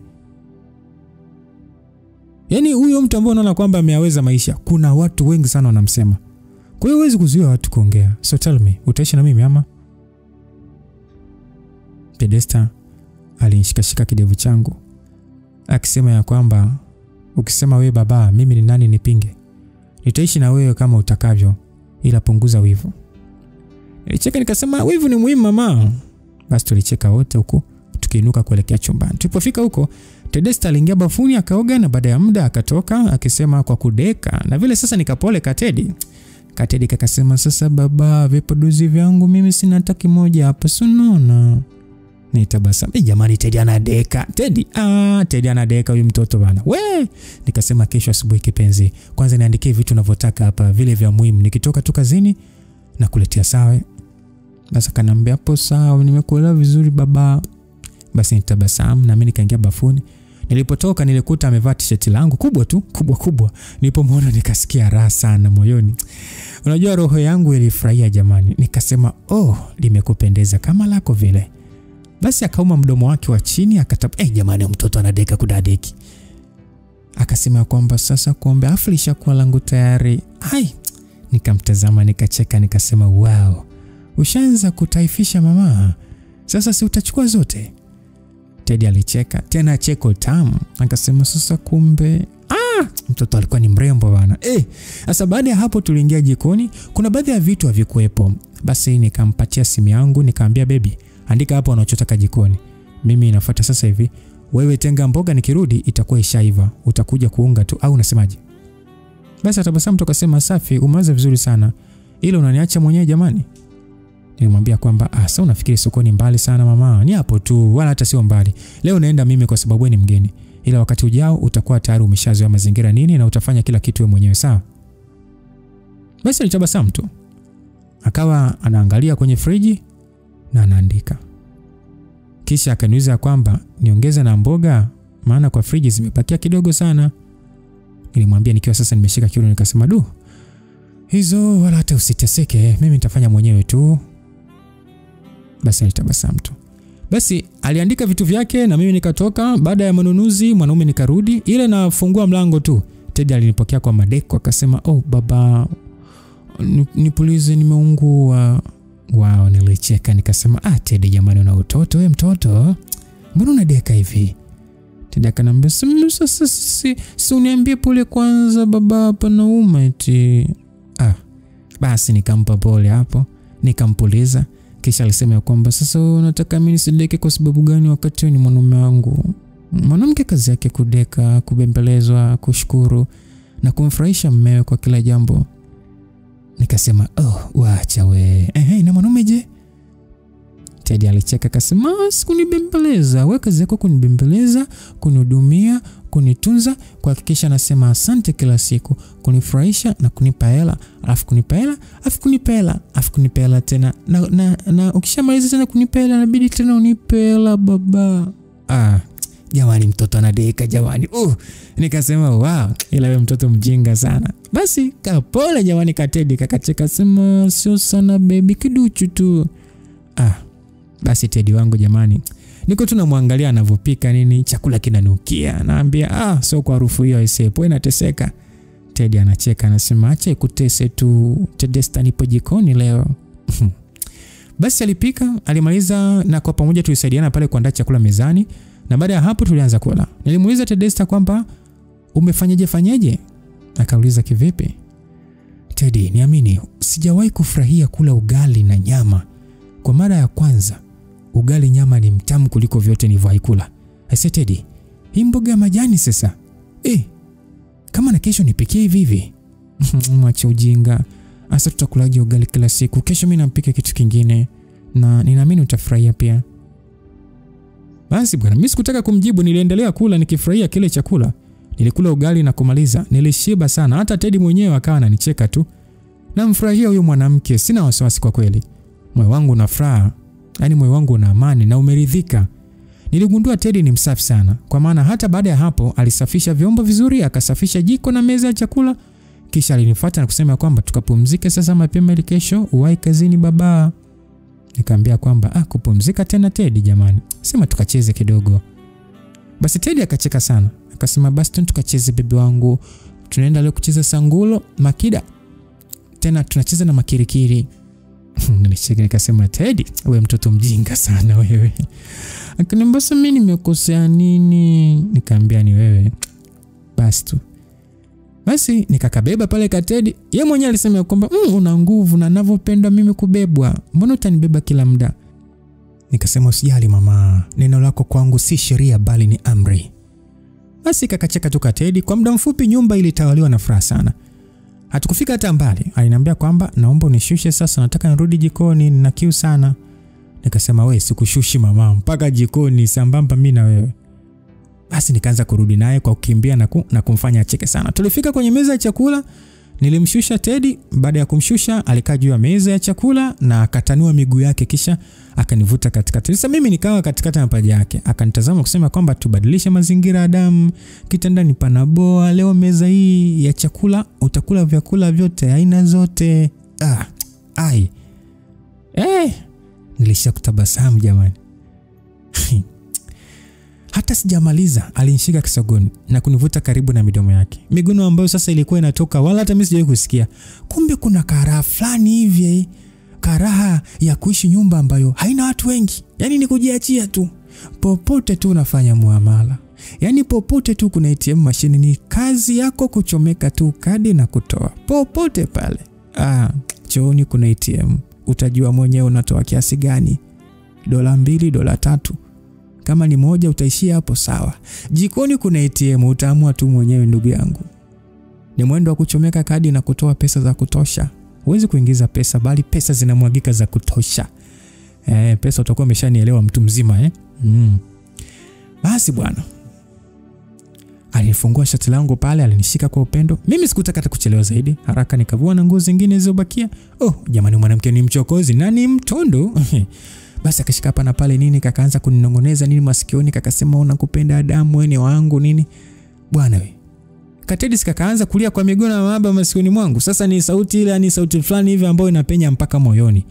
Balaa linakuja mwanangu. Kumbe mwenzangu hakuwa hata na nguo ya ndani. Alinua tu shati mwa. Taratibu mkuu wa kaya nilianza kula chakula changu cha usiku tena juu ya meza ya chakula. Yaani nakula chakula juu ya meza ya chakula. So katoto kalijigeuza, kalijibiringita, mara kashike kuta, mara sijikalale sebleni. Yaani vurugu tu na kanaziweza. Wanasemaga kwamba mchepuko anadumu Wamalaya wanadumu. Jamani, watu wanajuaga kushughuli. Si wanajua tu yani. Mimi napagawa. Siwezi kusema kwamba mke wangu malaya, hapana, lakini tu nasema kwamba kuna hali fulani hivi mwanamke ukishaolewa unakuwa tu kwamba unafanya kitu kwa mazoea. No, fanya kitu kama yani ufanye tena. Jamani, mimi napagawa. Huyu binti ni mzuri zaidi anivyotegemea. Utamu wake huwezi kufananishwa na kitu chochote. Ni wa kipekee sana. Mwamba mimi bwana, taratibu nilikula. Sebule ikawa ovyo ovyo. Tulimaliza sasa huku Teddy sasa analia. Nikashtuka nikamuuliza Teddy, vipi tena mbona unalia? Teddy akafuta machozi akasema, nasikia raha baba, najiona mpya. Unajua kwa mara ya kwanza nafanya ile tendo kwa hisia zangu mimi mwenyewe. Nafanya mapenzi bila kutaka pesa. Ni raha sana Adam. Ni raha mno. So unaona nimefurahia. You are so sweet baba. Basi nikafurahi pale. Nikajiona mimi ndio kidume. Jamani, mwanaume wako hata kama akishika goli kamoja, wewe usianze msifie alafu fanya namna ya kumuongezea utaalamu. Unamlaumu anakupiga goli moja wakati wewe kutwa nzima kumpikia mavyakula ya mafuta tu. Kutwa nzima kumpikia sembe. Mara mwisho kumpikia tu ugali wa dona uliochanganywa na mtama ama mtama uliochanganywa na ugali wa muhogo lini?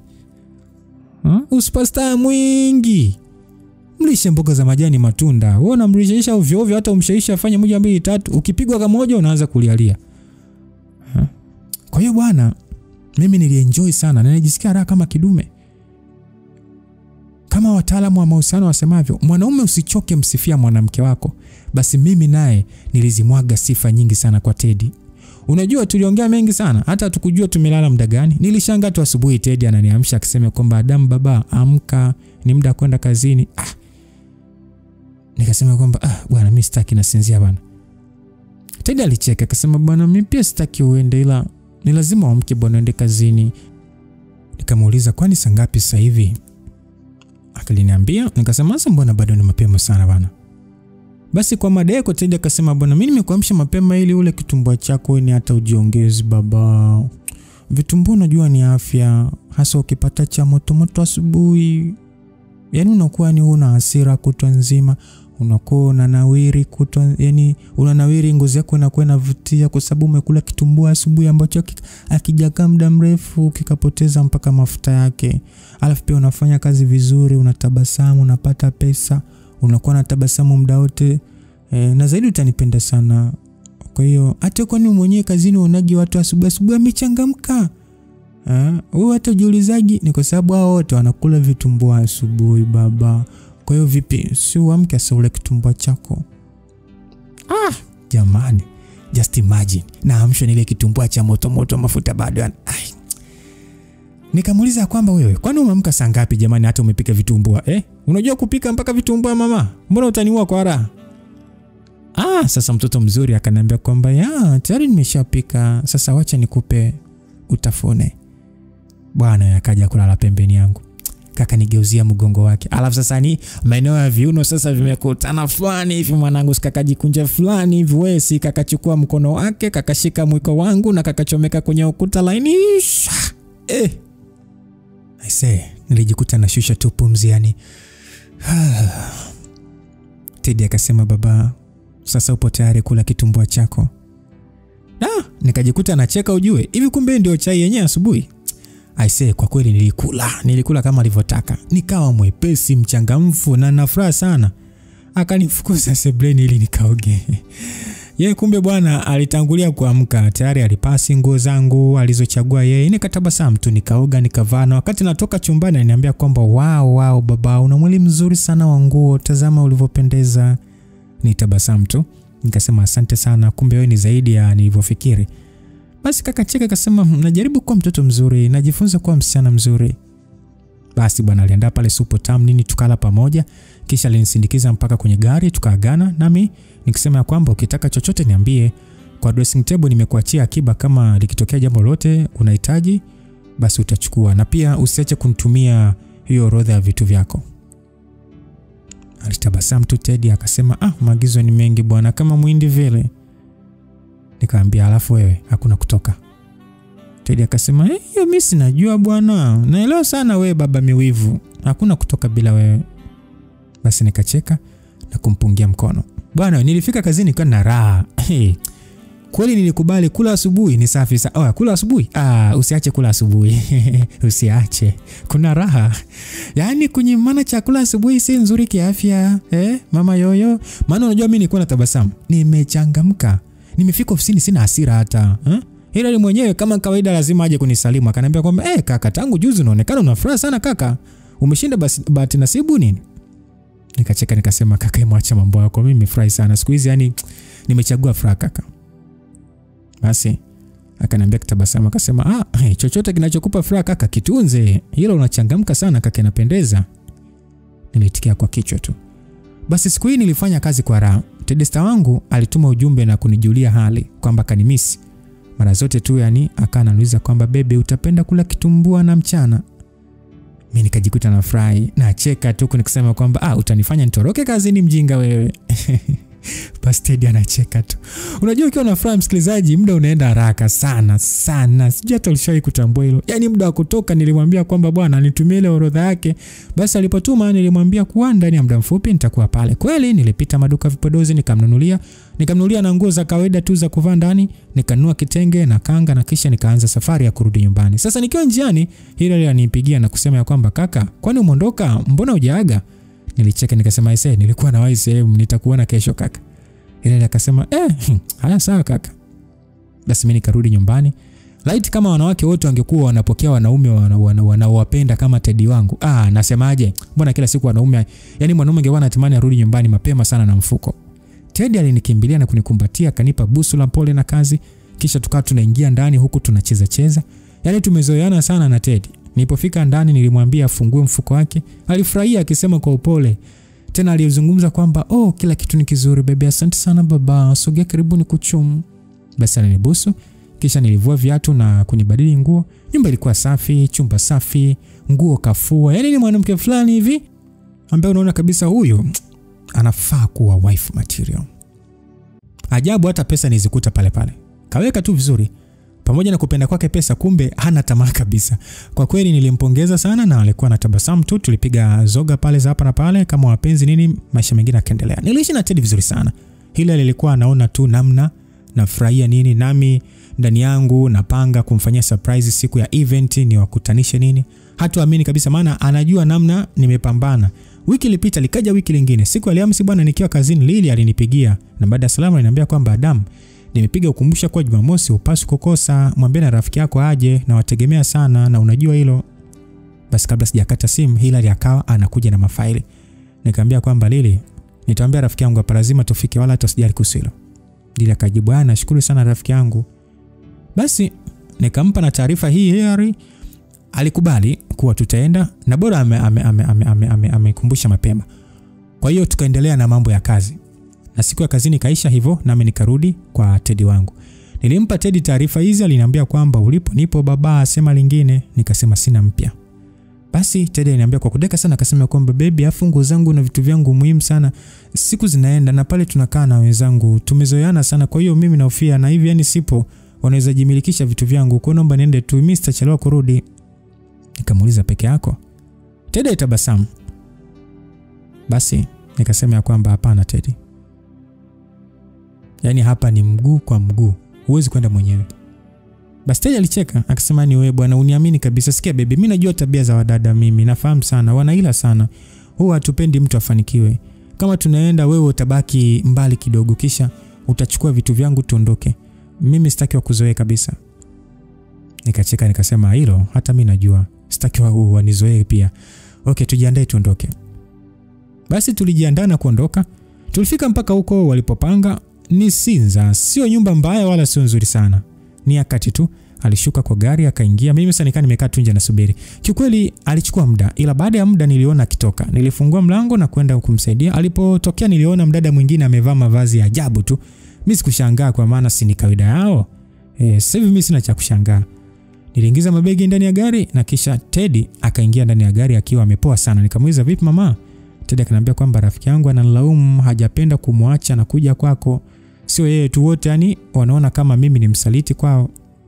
Basi kabla hajamaliza kuongea, ujumbe uliingia kwenye simu yake. Alisoma na kunipatia nisome. Uliandika kwamba, "Tedesta, naona umesahau. Sisi wote tulisema hatutakuja kupenda. Unaamua kuacha familia kisa mwanaume? Hapa ni nyumbani. Wewe nenda ile utarudi tu hapa. Tunasemaje, utarudi." Nivuta pumzi nikasema kwamba huu ni wivu sasa mama. Achana nao. Turudi nyumbani ukaendeleza maisha yako ambayo tayari ulishayaanza. Basi Teddy alinitazama kutabasamu tu. Tulifika nyumbani, Teddy na mimi tukasaidiana kuingiza mizigo ndani.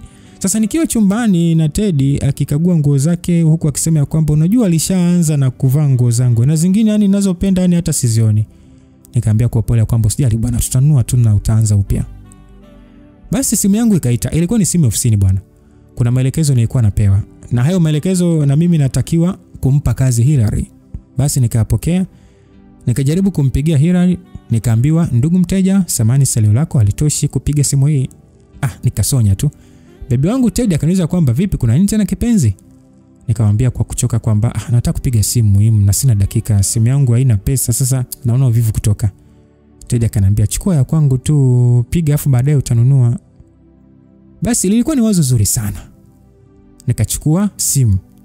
Nikaandika namba. Kumbukeni nampigia nani? Nampigia Hilary. Jina likatokea tena kwa herufi kubwa. Mteja kichaa. Nikashtuka. Hata nikatikisa kichwa. Nikisema haiwezi kwa kweli. Itakuwa nimekosea namba nini? Bwana we. Ndugu msikilizaji, si nikarudia tena. Namba ile ile ya Hilary. Jina likatokea mteja kichaa. Hii ni simu ya Teddy. Nilitetemeka. Nilitokwa jasho. Niliogopa sana. Inawezekana vipi Hilary awe mteja kichaa kwa Teddy na mbona hajawahi niambia? We. Kilichoendelea msikilizaji, tukutane sehemu inayofuata. Najua roho yako uwe na kukereketa pale inapoishia patamu zaidi. Usijali, ndio maisha. Haya ndio maisha ndugu zangu. Kwa hiyo tukutane wakati mwingine kwa mapenzi ya Mwenyezi Mungu. Tujue sasa, najua kuna watu walianza kusema kwamba huko kufurahi kwa mwanzo, hata mimi nilikuwa hivyo na mpenzi wangu, ngoja mkae kama muda fulani kitawaramba tu. Najua kuna watu wamefurahia sana mimi baada ya kuanza kupata hii taarifa kwamba rafiki yangu, kaka yangu, mtu ambaye nafanya naye kazi na aliyekuwa ananizuia sana mimi kuhusu Tedesta, kumbe leo naye amesevia mteja kichaa. Huo kichaa ni nini? Ni ukichaa kitandani ama ni kichaa wapi? Kumbukeni Hilary ni mme wa mtu. Nilitetemeka. Kilichotokea niseme tu, langu jina Lucas Lumbas. God be with you till we meet again. Bye bye.